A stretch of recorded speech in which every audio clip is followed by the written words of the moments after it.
Welcome to A Fork in Time, the alternate history podcast.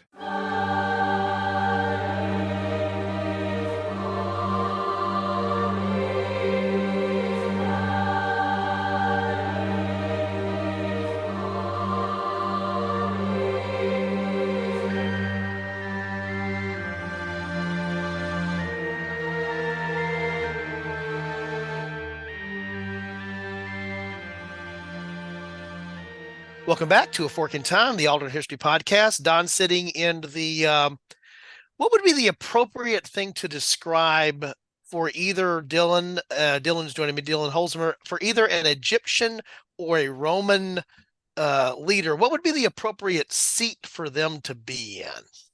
I was going to say something along the lines of like a a Roman couch, I kind of like a that. deal. I like that. So instead of being in the in the driver's seat today, as we often say, I'm in the Roman couch today, along with Dylan Holzmer, as we go down this A Fork in Time episode here. And this will we're recording in a different sequence than the way that you will likely hear these episodes, so it's going to be a little bit strange, perhaps here.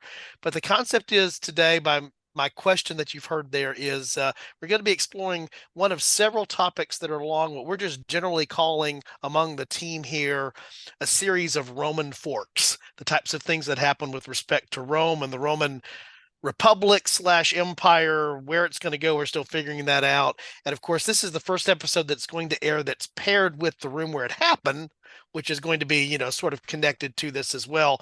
But we should just say, pulling the curtain back a little bit, we are recording this A Fork in Time before that room where it happens gets recorded, although I think they're going to air in the opposite order. So if something sounds odd, like why did they say that, that's why. That's giving you a little bit of what's going on behind the scenes. But Dylan, you were a big part of the team who thought this would be a good place for us to go, and most of the team quickly agreed.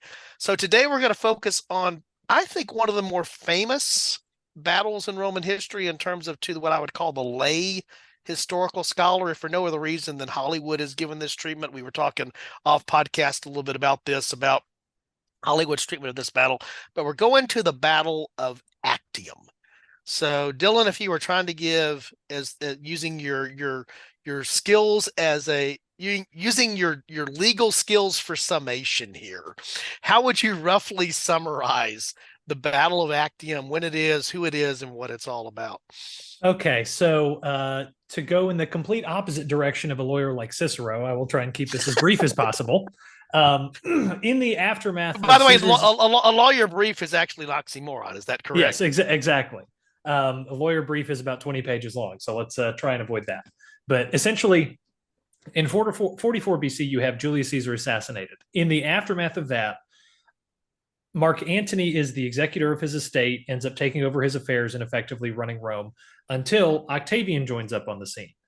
They team up essentially to fight the remnants of the assassins, and then as many political marriages do, they hit a rough patch and they end up essentially going to a second civil war with each other. That culminates in Antony hanging out in the east, much like Pompey before him, and his navy being cornered at a place called Actium in 37 BC by the forces of Octavian. Antony has one very famous celebrity, let's call her mistress / ally, who's also on the scene, very famously portrayed throughout pop culture and history, Cleopatra of the Ptolemaic dynasty of Egypt. So that's the scene that we've got. We've got this tight Grecian sort of bay that Actium is located nearby. Antony's ships are sort of hanging out in the harbor. They're trapped in, they're close. This is not going to be a real maneuver naval battle. This is Octavian coming in from the open sea. You've got the big angry drum music coming, showing up to sort of put the final kibosh in the real history on Antony's not quite rebellion, but sort of resistance to Octavian's growing control over the Roman Republic that's about to be an empire. Right. And for a lot of our listeners, again, I know most of our listeners are historically bent, so they will not see it through the prism of Hollywood. But for those that do, this is the battle that's portrayed late in the epic movie Cleopatra, with Liz Taylor and Richard Burton. We were talking a little bit off podcast about that, and Rex Harrison, of course, is Julius Caesar. So this is that naval battle that you see towards the end of the movie that sort of brings everything to a head there and ends the great romance story in that between Burton and Taylor playing Mark Antony and Cleopatra respectively. But I think it is important the way you summarized it there, Dylan. The important thing to understand is it's sort of a weird, it is a civil war, but it's not. It's almost like an insurrection. What this is a little bit of I think a tough thing in my head when I think about this to understand or define, because it's not as clear cut as, there are sides, but it's not a clear cut thing. Does that make any sense? Yeah. Without getting too much into the room where it happened episode, where this is going to be probably beaten to death, this is essentially the last of a series of these sort of power struggles between very important individuals in the Roman Republic that goes back to, that has basically been happening for about 100 years. This just happens to be the one that finally pushes the sort of wobbling top over of the Republic into actually being dominated by one person. But these have been happening since Sulla and Marius have been just having these civil wars over one guy comes into power and then people react to him and then they kill him and then somebody else comes in. It's just back and forth for basically the last century going up to this point. And there's a series of triumvirates. I know that we'll definitely talk about those in the Room Where It Happened episode. So you've already heard that. Just again, that sequencing thing comes into play here. But in many cases there it's three individuals, but there's really two power players and like a third, just to make it seem like it's not just, two-sided. And again, you pointed out there, if anything in my mind, whether this is an accurate portrayal, it really is the Actium in real history, because we always talk about the what did, when we talk about the what if. Actium in history, as you said, sort of ended these 100 plus or 100-year-ish period of time where there's these struggles within what is still technically the Roman Republic. But after this is where we really can apply for the first time, or soon after this, the concept of Roman Empire, because it's a single person. In this case, it's going to be Octavian, who becomes Augustus Caesar, who eventually becomes emperor. And this also ushers in the real timeline, the events after this. The battle is actually the battle's in 31 BC, if I'm remembering correctly.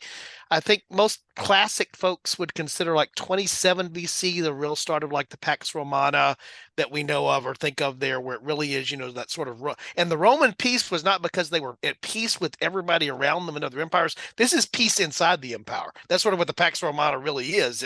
They've managed to end this squabbling period that's there. So in the real battle, Octavian's forces defeat Antony's forces, who have an ally, special appearance by the Egyptian fleet and Egyptian forces that are there. And this really ends this insurrection contest / rebellion and decides things very clearly in Octavian's favor. That's what happened in the real timeline. But as we were talking about in terms of the battle itself, there's 2 or 3 different ways you could imagine this battle going a different way, right, Dylan? Yeah. So Antony basically by this point in, I guess, the second civil war, even though it's really like the fourth, in his war against Antony is basically having everything finally start to fall apart on him. He's got all kinds of stuff going wrong. Most particularly, he's got a bunch of desertions from his army. He has an outbreak of malaria, wipe out some of the guys who haven't left. They can't fight because they're taking care of some other stuff by the latrines. He also has a general whose name is escaping me at this point, but he has a general who essentially defects and goes over to Antony. And this general was high enough. Quintus Delius is the general's name. Quintus Delius defects, and he happened to give Octavian Antony's plans for the battle that was coming up. So Octavian knows exactly what Antony's battle plan is going to be. And once the battle itself actually starts happening, Cleopatra, who has brought the Egyptian navy as kind of an auxiliary supplement to Antony's forces, she ends up taking her ships and going out to sea past Octavian as they start to narrow in on this kind of choke point where the battle actually takes place. And Antony misses the fact that this is a a feint and that it's actually a tactical maneuver. Antony thinks that it is a complete flight from the field. She's running back to Egypt. And so he follows. And that misunderstanding of a tactical maneuver is actually what directly brings him into the grip of Agrippa, who is Octavian's sort of, field general who's assisting, and ends up leading his defeat at the battle itself finally. So there's all kinds of small things that could really, any combination of them could kind of flip the battle, because this is all things being equal, this is a close battle. Octavian's got more ships, but they're not as good. Antony's got more men. His ships are more suited to a boarding and hand-to-hand combat action, whereas Octavian's got to really work to get any kind of damage in on Antony's ship. So had things gone just a little bit more in Antony's way, you can at least see the battle turning out against Octavian, unlike in the real timeline where this is sort of what cements Octavian's supremacy.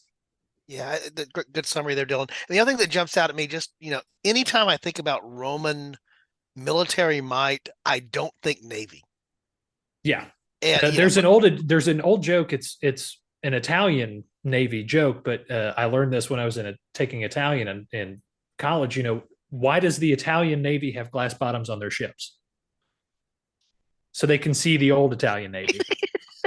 It's that kind of thing. The Romans have always been that way. Right. And, we were talking also about, the other great, challenge several hundred years before this to Roman supremacy was Carthage, during the period of time when Rome is rising. And of course, the difference there was Carthage was its navy. They were Phoenicians that had resettled there. So again, the very fact, in fact, I remember this, this is actually, again, something from not just filtering history through the movie, but also reading about the history, is that, very often what happened, you described it even there, this idea was to turn the naval battle into some form of infantry action by, basically just boarding parties getting close enough to do that. Basically, it's a naval, when we think naval battle now, particularly as we think, naval battles in the last couple of centuries, where it's about maneuver and firing at range and all of the things that are there, carrier battles, even more so, where like Midway, you don't even see the other side until your planes are attacking.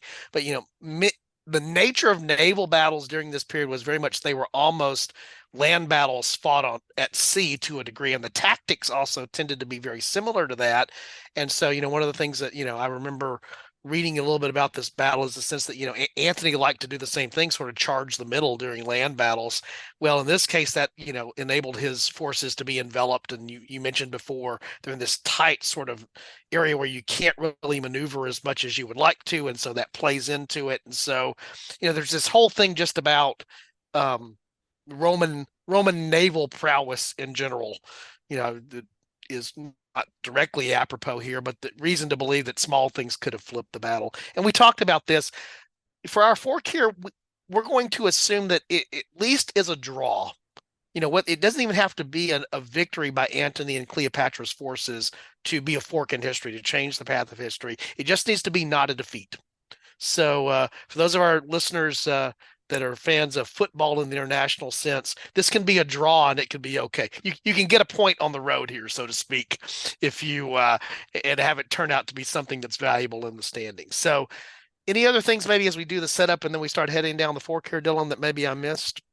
No, I think this is really just one of those things to remember, that this is in terms of where Rome is in this instance. One, this is very politically unstable in terms of who the controller of Rome is, but also this is the beginning of when Rome becomes the quote unquote Rome that we think of. Right. A lot of the territory that we're going to be talking about at this point is still not Roman in the sense that we think of later. So when we go some of the places I think we're going to go, both in the conversation and geographically, it's important to remember that some of these regions they're much more in flux and they're up for grabs more than we would necessarily think they might be in the common sense, the way when we think about this time period. Yeah, I think that's a really good point, Dylan. An important thing to remember is the challenge always for me in any form of history is you're looking back through the lens of now, back to the lens of the past. And so that lens affects how you think about it. And so, it's easy to start thinking this is the Rome of, the Rome of 81. No, it's not. This is the Rome of 30 years before that, and it's a very different Rome than what it's about to become. And it's easy to assume that it would have just did, but it didn't. So the first thing that jumps into my mind again, in terms of being the four characters, we start going down that path, is the whole reason this battle is occurring is that there is some dispute and over the succession to Caesar, Octavian having appointed into that position, again, Antony being the one who's responsible for doing that. This thing that you described that's been going on for about a century, well, it's been going on for a long time, but certainly at least a century, with some of the triumvirates that, Pompey and Julius Caesar and some of the other things that are there. This is this unstable Rome. And so the first thing that happens if you don't have a clear Octavian victory is, at a minimum, you still have an unstable Rome. Yeah, exactly. You have Antony at large with a woman who, one, we have to remember, rules at this point the other most powerful kingdom in the Mediterranean, even though it's had its own problems. And two, the woman who is the mother of Caesar's only biological child. So there are some very significant variables that are at play in the event that this battle goes against Octavian. He now has to completely sort of recalculate his mastery that everybody sort of understands, because now Antony's back in the ball game. Essentially, he's probably still going to go to Egypt. It's just he's not going to run to Egypt and then immediately commit suicide. He's going to completely recalculate what he can do with the essentially eastern half of the Roman Empire, that, as we understand it, because all of that is his to basically play with. Right. And there are resources there. I mean, the thing you hear time and time again, Egypt is the breadbasket of, literally. Yeah. And the wealth that's associated with. So there's gold and wheat. Both of these are really good things to have, that you need as troops need this, your empire needs this, your republic needs this, whatever you're calling yourself.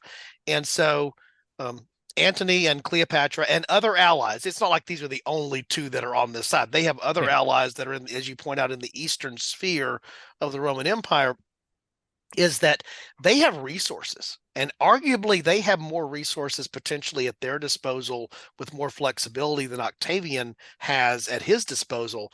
And so analogy I used off podcast to Dylan was, in some way, after the defeat of Actium, I always feel like in the real timeline, it was a little bit like the South during the Civil War. It was inevitable that Rome was going to roll. It may take a little while, but if you flip this one battle and flip the dynamic there, maybe that's not so inevitable anymore. Yeah, I think the real question becomes, I think the question is less about Antony directly and more about just kind of Octavian versus someone who's not Octavian, because Antony had this kind of history. He covered, basically, to keep a long story short, he stayed in Italy while Caesar was off fighting Pompey in the first Civil War, and Antony, to put a good spin on it, basically screwed the pooch for Caesar. He alienated the citizenship of Rome, had to put down a couple rebellions, and really only got his bacon saved when Caesar came back and fixed everything for him. So Antony, as an individual governor, administrator, ruler, doesn't have the best track record. It's only the people that he surrounds himself with that end up probably making him, even in an alternate timeline, a bit more of a governor or a ruler in terms of a realistic option. He has the governorship of Syria. Cleopatra is the queen of Egypt. He has Caesar's biological heir, even though Octavian is the legal heir, and there's a whole thing we can do with that. But the question, I think, really is, does Antony somehow manage to screw up Alexandria like he does Rome, or does Cleopatra keep a lid on him until he ends up dying or leaving and going somewhere and fighting a battle? The track record suggests he will screw it up, right? Yeah. I think the question's not so much what happens in the next few years with this sort of alternate timeline, because I imagine there's going to kind of be a detente, a regrouping period on both sides, because it's basically been 15, 20 years of nonstop war for all sides. It's more interesting once you start getting closer to the switch from BC to AD. Once you get a decade, 15 years down the road, then what does the geopolitical sphere of the Mediterranean kind of look like? Right. I think is the more curious question. Yeah, I agree with that. And I'll just ask you this, because I'm curious to hear your take on it. I think I know what your take is, but I want to hear what your take is. Is there a time, is there in this alternate, eventually the Roman Empire will be two large spheres of influence. There will be an East and a West eventually. That comes to, this is that several centuries down the road, but they will actually break it up into four parts and two all at the same time, because Rome never does anything easy here in terms of how they lay it out. Fractions are not good for a Roman decimal system. Let me put it that way. No, but do you think there would even be a possibility that instead of the continuation of the contention for who is the rightful heir for Julius Caesar, which is ironic since what is there to he had achieved the level of thing, but they hadn't actually proclaimed him, king or emperor. There was nothing. Yes, it's in his inheritance, but also, what are you inheriting? But this idea of what may have just happened here is, you mentioned detente, just the agreement that there's going to be two different things here, and we'll stay separate. It's not Rome anymore. Well, I think what's going to end up happening, and some of this goes to the understanding of Rome as a republic. You have to remember, this is a government that, at least up to right now, is pathologically averse to any kind of monarchy. So I don't think, even Octavian as Augustus, he put all kinds of protections in place so that even though he was the emperor, he wasn't a quote unquote emperor. He was the first man of a quote unquote republic that he totally didn't completely control from top to bottom. And the first couple emperors did that, even into the mid, first century AD, this fiction of a republic lasted a lot longer than we think it did. So I imagine if you have Antony, say Antony bunkers down in Syria, which is right next to Egypt, and basically they turn that into kind of a contiguous sort of state for coordination purposes, if not legal purposes. I think you're going to see Syria and Egypt become kind of the first province, like the primary pole to Rome. They're not necessarily, at this point you can debate whether they're a true independent kingdom or a client state of Rome and are really basically just a territory in all but name. But I think at the very least, one, because of the value of Egypt, two, because of how much grain they're dependent on in Rome. This is the Rome of over 1 million people at this point, who is almost entirely dependent on, with the exception of a little bit of Spanish wheat from Egypt to keep the populace happy. You can see almost a kind of Cold War between Rome in the West and, instead of a Byzantium in the East, and Egypt and Alexandria, because Alexandria functions a lot in the same mold as like a Byzantium did. It's in the East. It's on a major trade hub. It ties a lot of stuff together. I think, once Caesarion gets into the picture, I can see Octavian actually making Caesarion his heir in a legal sense, because Romans love to adopt each other all over the place. Everybody adopts everybody. And I think what you may end up happening is you sort of have a Caesarian, not Caesarion the guy. This is going to get confusing if we're not careful. Sort of Caesarian, Octavian, a Julio-Claudian Egyptian dynasty as a sort of monarchy, almost like the Austrian Archduchy in the Holy Roman Empire. Rome is nominally an elective sort of government, but there's this one big royal, elephant in the room that everybody has to kind of tiptoe around. I can kind of see where that would develop. Yeah. So Caesarion, now talking about Caesar's son, child, with Cleopatra, not Caesarion as the adjective. Right. He is. and nothing to do with a way to give birth either, which is a whole other thing or the salad, which is exactly we're going to leave for another day. They can come into play there. But this idea of Caesarion being, if you will, sort of that lead first man, again, probably not emperor in the sense, it's still the Republic in form, and even the way that it maintained forward there, but maybe even being the head of Rome, but not even in Rome. Again, in Alexandria, in set up in Syria somewhere. This idea that yes, it's Rome, but very much like Caesar was leading Rome, but very rarely was there. Kind of thing. The same type of thing could be happening here. And again, the point being that Caesarion, as his, talk about Julius Caesar now as his biological son. Again, that I'd never thought about that idea of, how do you bridge the gap? Well, they bridge it by Octavian, doing that adoption thing. And so suddenly now you got the biological son legitimized through the adoption through the other, and now, and probably a political marriage somewhere in there, just because that's their other thing they're really good at doing is, and suddenly you have this thing that seals the breach, because it was important, as you pointed out, Egyptian grain was critical.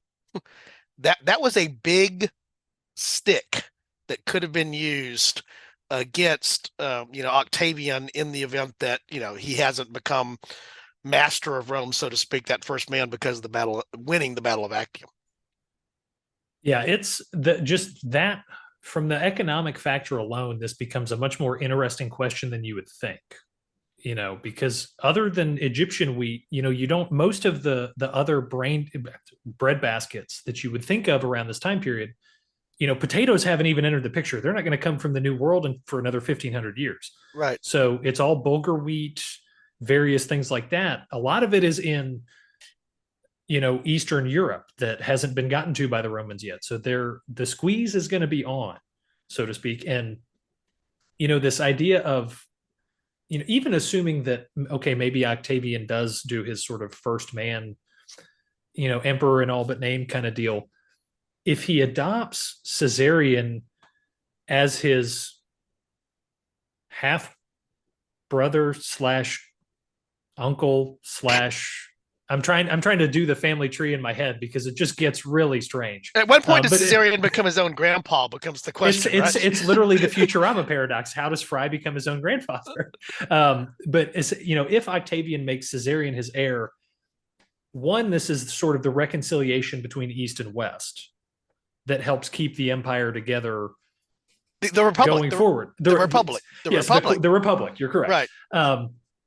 But also, this actually fixes some problems that Octavian, later Augustus, ends up having with his succession. You have Augustus and then Tiberius and then Vespasian, and then that's kind of, they only got 3 emperors in before the first hiccup.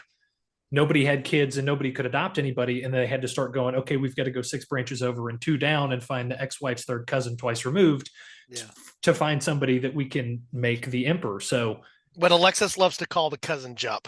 Exactly. This is the Roman cousin. This is the Roman cousin jump.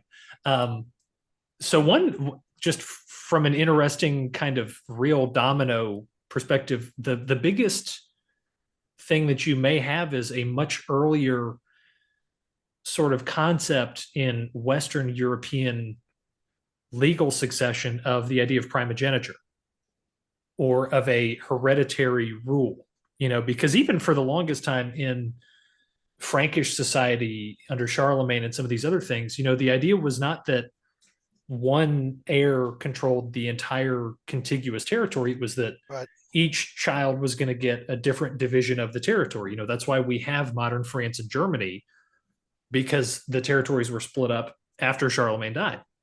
But in a world where, okay, there's a precedent for Caesar having one heir, Octavian naming Caesarion his one heir, they're all in the same bloodline.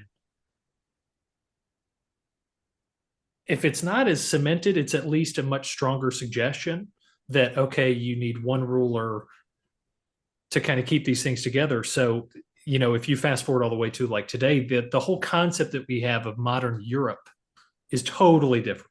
Yeah, I agree. And the other thing we haven't even mentioned here, it was sort of in passing, is that, again,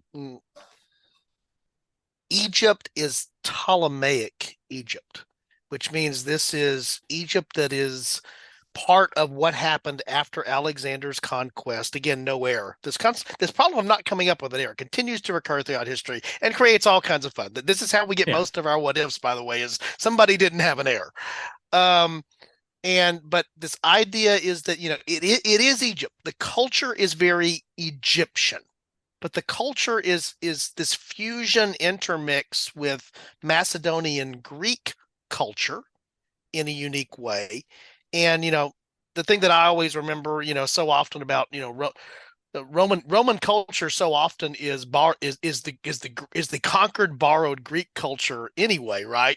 Yeah. In terms of what's there, even to some degree with the idea of Roman religion is what is that Greek god and what do we call them in Rome kind of thing is this idea you talk about there, the influence of like how does secession, well, more of the Greek influence may play itself forward more directly, is I guess what I'm trying to say. It won't be this subtle influence of adapting and adopting Greek philosophy, including political thought, into it, but it's actually more of a direct thing because of Ptolemaic Egypt and the influence of the Eastern Empire, maybe even more influence from the area, Greece, the Turkey, what's actually there, the Yeah. kingdoms that are present there that are allied with Antony and Cleopatra and this Eastern alliance kind of thing.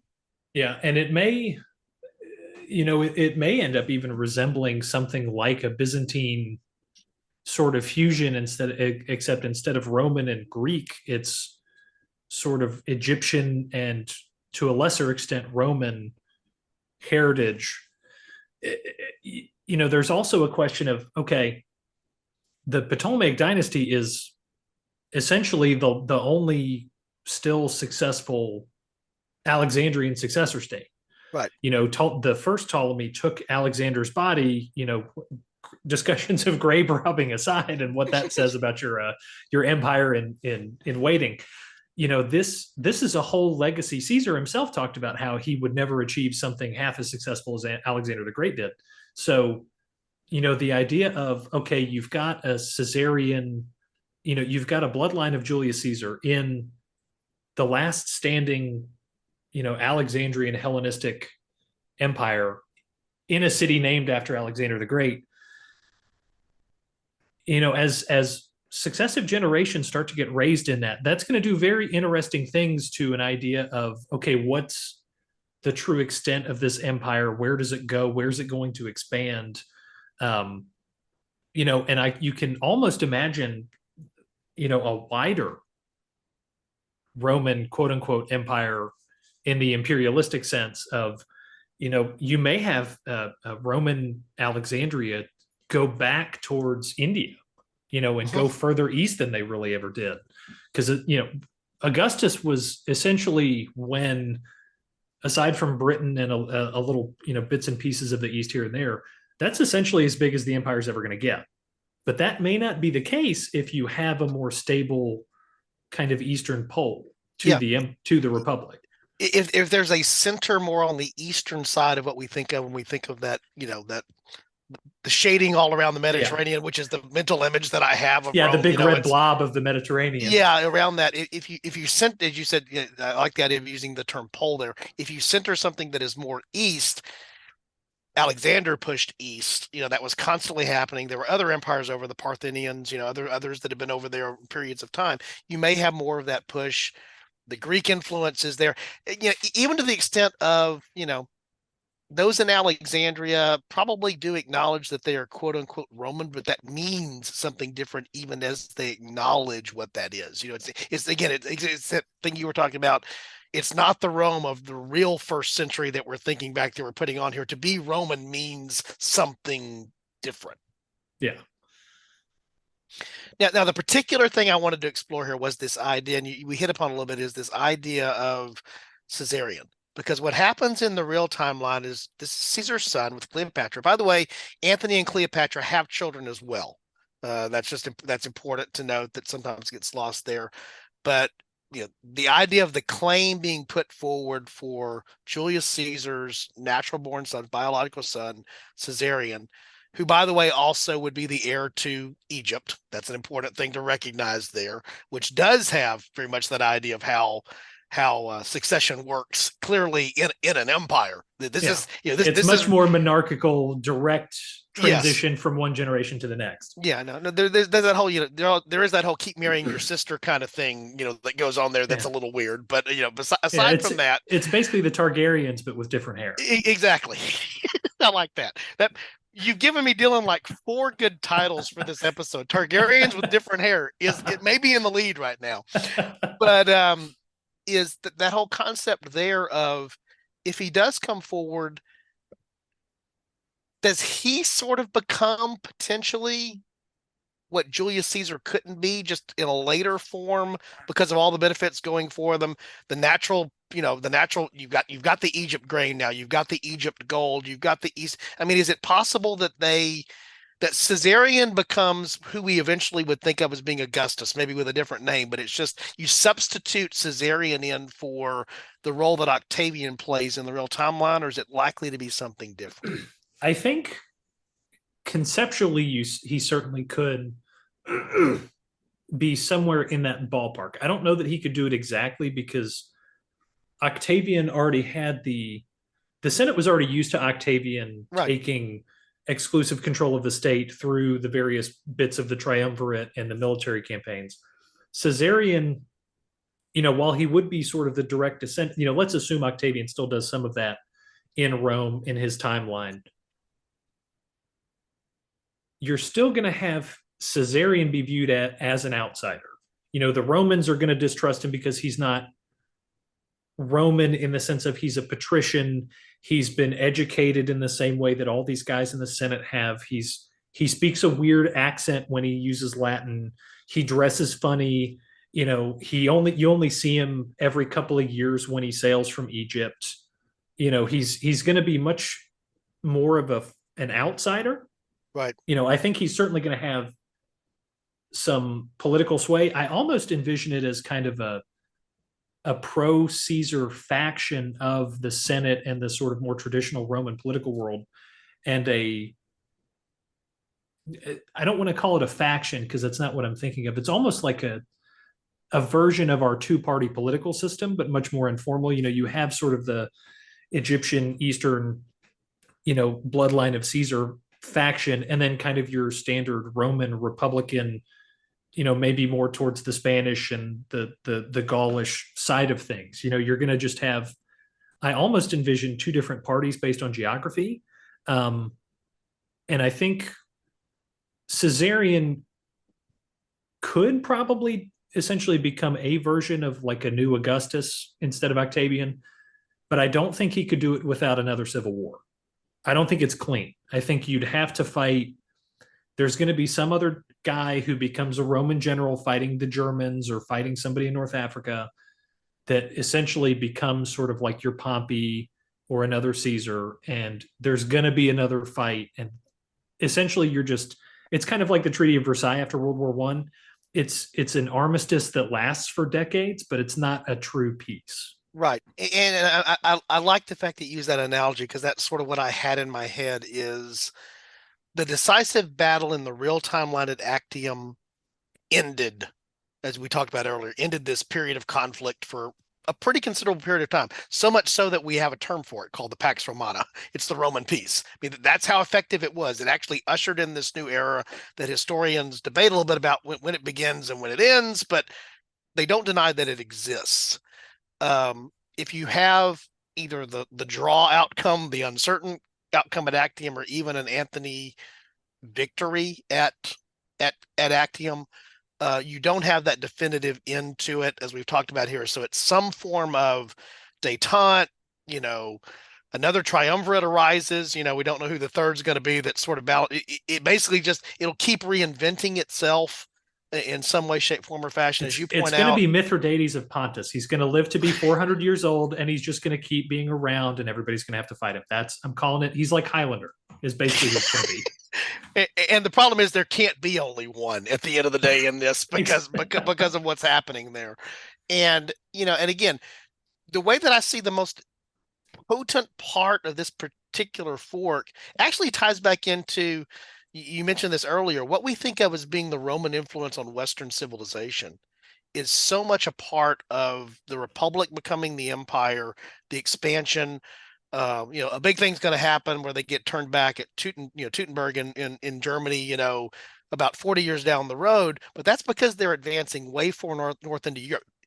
The Roman influence on Europe is flows out of Octavian's victory at Actium. That's part of the downstream from that, in a way that if you change the course of the stream there, do you even get the same thing that flows downstream? You mentioned the idea of going further east, so maybe we talk more about Roman interaction into what was Babylon, or all the way over to India, or further into Africa, because that's just an easier place to go, and there are riches down there, and there are other things going on.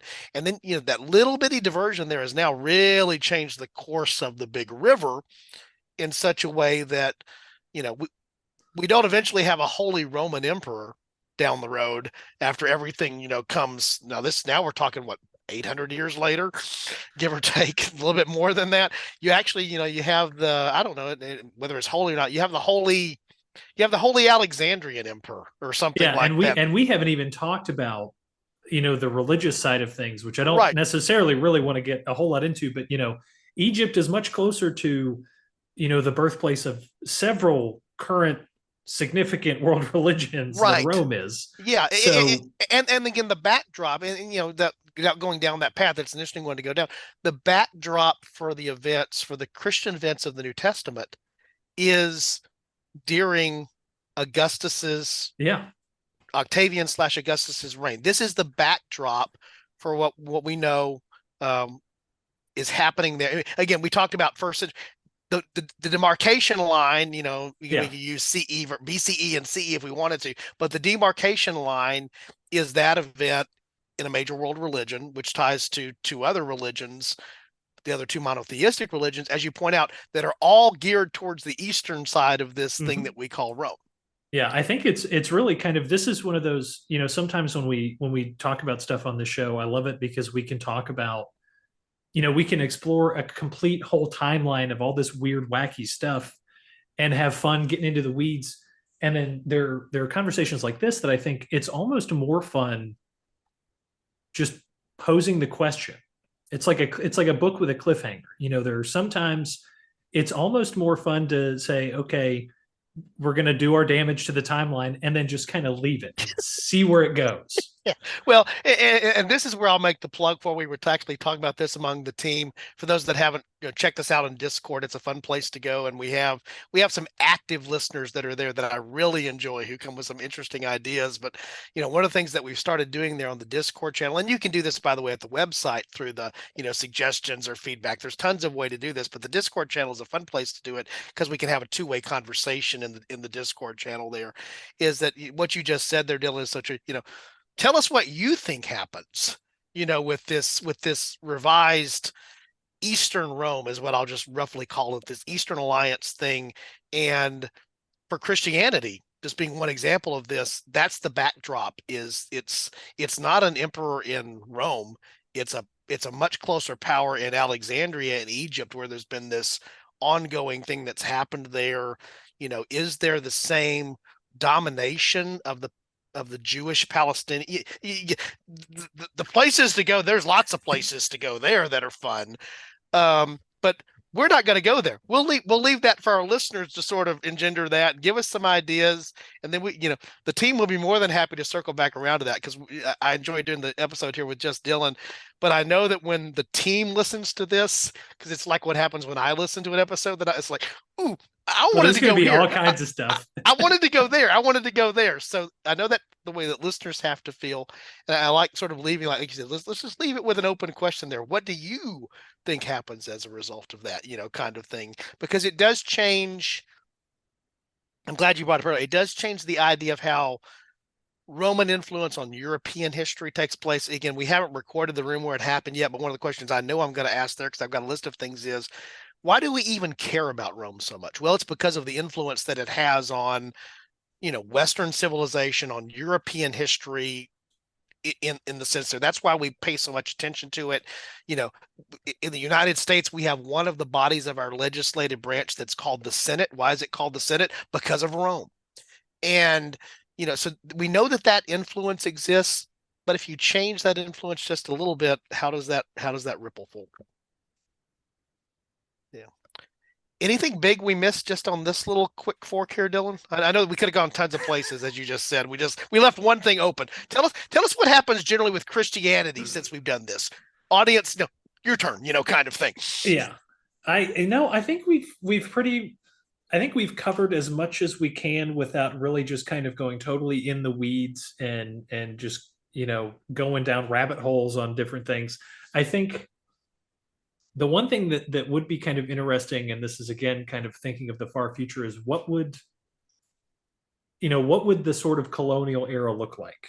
And I'm just going to pose the question as a theoretical concept, because instead of focusing west, you go east, but there's still west. What does it happen? My brain is very curious about what happens with that, but I'll leave it to anybody, like you said on the Discord, or anybody else. If some of the other team members have some ideas, we'll just kind of see what people think of. I know somebody in the Discord did suggest a Roman colony or a in Phoenician colony in South America. So throw your ideas out. Let's see what you got. Yeah, and again, tying back to the Carthage thing, because I think I did reference this in the episode that I did on sort of if Carthage had prevailed over Rome, Punic Wars at some point there. I hit upon this earlier. You don't think when you think Rome, you're not thinking, "Ooh, that navy." That's not what you ever think about Rome. When you think Carthage, you think, "Ooh, that navy." To some degree, if you think about some of the people groups that are in the eastern part of the Mediterranean, where it is more seafaring in terms of what it is, that changes that. And even the colonial era is interesting because then maybe you're not trying to get around Africa to get to to the east. The land routes are much more established. The idea of what became the spice. The Silk Road, becomes an earlier thing, and there are multiple Roman writers who specifically use the term for China of this time. So the Romans knew that China was an extant political and geographic entity. So this is not, just kind of some far-fetched, what if we go east to go west instead of west to go east? There's very much some knowledge that the Romans had that they could have used to their advantage if they were more focused on the east. So it is a real question. Yeah, good stuff. Dylan, this was fun. And again, I'm looking forward to the series of episodes that we do that are around this idea, because there's lots of Roman history. There's lots of places to fork events earlier than this. There's places to fork events later than this. It covers a very long period of time and a diverse period of time that's there. So again, you were the genesis more than anybody else of suggesting this actually before you joined the team. So I'm happy that we're doing this. So as I close out things here, just going to do a little bit of the housekeeping stuff. Dylan came to join the team on the podcast here because he was a listener and reached out and gave some suggestions. By the way, we're still open to that. So if you have some feedback, if you have some topical suggestions, always bring those in. If you want to be part of the episode, we're happy to do you. Most of the team now joined as a result of something they suggested, and I reach out and said, "Hey, that sounds interesting. Why don't you join us?" So just know that that's out there. You can do that on the website, which is www.aforkintimepodcast.com. And I've enjoyed, as I say every time, I keep saying it because it's true, and I'm just going to keep saying it. Part of what Alexis and I started this, but part of what we enjoy the most about it, in fact, we were talking about it just this past week, is we've met some really cool, fun people along the way, and people that get references to the Targaryens, like 40K last week. Yeah, Targaryens with different hair and others. Yeah, this is part of what I enjoy. Part of what's here. And certainly we welcome go check out the website. Certainly we don't ask anyone who listens. We made the pledge a long time ago, even as monetization of podcasts has become a much bigger thing here in the last year. You're always going to find a Fork in Time is free. But if you want to support us, there's our Patreon link there. There's other ways you could do it. Yesterday on social media, my daughter posted on a throwback Thursday, I guess it was, or International Podcast Day was today or yesterday. I forget which one it is. I should know since we'd have one, but I don't pay attention to that. But she actually was wearing one of our Inspired By shirts. It's the one that references back to the live stream last year where we were talking about favorite historical conspiracies. In this case, it was Eric Rush's "There is no such thing as Wyoming." So we have if you go to our store, by the way, there's a Fork in Time merchandise. Alexis is expecting her first child. It's imminent here anytime now. And so one of the things I know that she's already purchased there is a Fork in Time onesie. So my grandson's going to be repping the show. So if you want to rep some swag, be it a mug, be it a shirt, whatever it is, we've got some cool stuff there. Again, just go check out the website if you've never done it. And again, the Discord server, which there's a link in the show notes as well as on the site, is heating back up now that we're getting consistent again with doing episodes, and a place to give feedback there and to talk back and forth. I missed anything big, Dylan, before I close us out? No, I think we got it. So if you happen along a Fork in Time, for example, a naval battle in Roman history, what do we think our listeners should probably be willing to do? Put Poseidon's pitchfork in it. I like that. Thanks.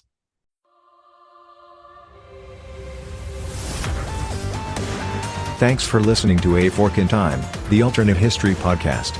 Learn more and provide feedback by visiting our website at www.aforkintimepodcast.com. Connect to us on Facebook at facebook.com/aforkintime or follow us on Twitter at AFIT Podcast. If you want to support the show financially, visit our Patreon page at patreon.com/aforkintime. We hope you will join us next time.